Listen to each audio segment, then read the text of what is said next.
నశించుచున్న వారికి వెర్రితనంగా ఉన్నదంట. సిలువను గూర్చిన వార్త, దేని గూర్చిన వార్త? సిలువను గూర్చిన వార్త కదా. సిలువను గూర్చిన వార్త అంటే దేవుని గురించి, సిలువలో వేలాడిన యేసయ్య గురించి, సిలువలో ప్రాణం పెట్టిన యేసయ్య గురించి, సిలువలో రక్తం చెందించిన యేసయ్య గురించి, సిలువలో నీ కోసము నా కోసము, నీ పాపం కోసము నా పాపం కోసము మరణించినటువంటి, సిలువలో ప్రాణం పోగొట్టుకున్నటువంటి యేసయ్య గురించి ఈ లోకం వింటుంటే ఈ లోకానికి ఏమనిపిస్తుందంట? ఈ మనుషులకు ఏమనిపిస్తుందంట? ఈ నశించిపోతున్న మనుషులకు ఏమనిపిస్తుందంట? ఆ సిలువను గురించిన వార్త వెర్రితనంగా ఉన్నారంట. హల్లెలూయా. కదా వాళ్ళు ఏ విధంగా ఫీల్ అవుతా ఉన్నారు? వెర్రిగా ఫీల్ అవుతా ఉన్నారంట కదా. పిచ్చి పిచ్చిగా మాట్లాడుకుంటా ఉన్నారంట, ఎగతాళిగా మాట్లాడుతూ ఉన్నారంట.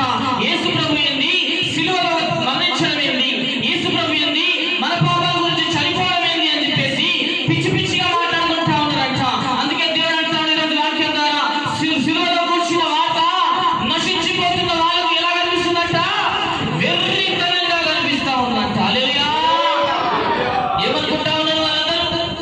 యేసు ప్రభు నమ్ముకున్న వాళ్ళని చూసి ఏమనుకుంటా ఉన్నారు తెలుసా? ఈ లోకంలో కొంతమంది వీళ్ళకి పిచ్చి పట్టి దేవుని నమ్ముకున్నారా అని చెప్పేసి అనుకుంటా ఉంటారు.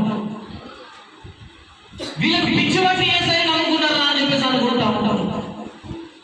వీళ్ళకి డబ్బులు ఇస్తున్నారు, చర్చికి వెళ్తే డబ్బులు ఇస్తారు, ఆ డబ్బులకు ఆశపడి మందిరానికి వెళ్తున్నారా అని చెప్పేసి అనుకుంటా ఉంటారు.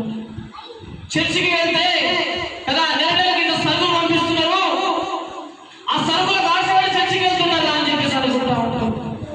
అరే పోయి వీళ్ళకి ఏ దేవుడు దొరకలేడా? అరే పోయి వీళ్ళకి ఏ దేవుడు దొరకలేడా? అరే ఇంగ్లీష్ వాళ్ళు దేవుడు నమ్ముకోలేదా అని చెప్పేసి కొంతమంది మాట్లాడుతూ ఉంటారు. హల్లెలూయా. నిజమా కాదా? అరే ఇంగ్లీష్ వాళ్ళ దేవుడు నమ్ముకోలేదా వీళ్ళు? అరే మాదిగల మానవ దేవుడు నమ్ముకోలేదా వీళ్ళు? వీళ్ళకి పోయి ఏ దేవుడు దొరకలేదా కదా? గంత మరి బికారిగా ఉన్నటువంటి దేవుడు నమ్ముకున్నారు అని చెప్పేసి ఈ లోకం ఏమనుకుంటుంది? వెర్రిగా మాట్లాడుతూ ఉన్నదండి. హల్లెలూయా. ఈ లోకంలో నశించిపోతున్న వాళ్ళకి యేసు ప్రభు గురించి ఏమనుకుంటారు? వాళ్ళు వెర్రిగా మాట్లాడుకుంటా ఉంటారు, పిచ్చిగా మాట్లాడుకుంటా ఉంటారు. యేసు ప్రభు అసలు దేవుడే కాదు అంటా ఉంటారు. ఆయన కూడా ఒక మనిషి అంటా ఉంటారు. వాళ్ళు ఎవరు తెలుసా? నశించిపోతున్నటువంటి మనుషులు. కానీ శుభవార్త ఏంటో తెలుసా? ఒక మంచి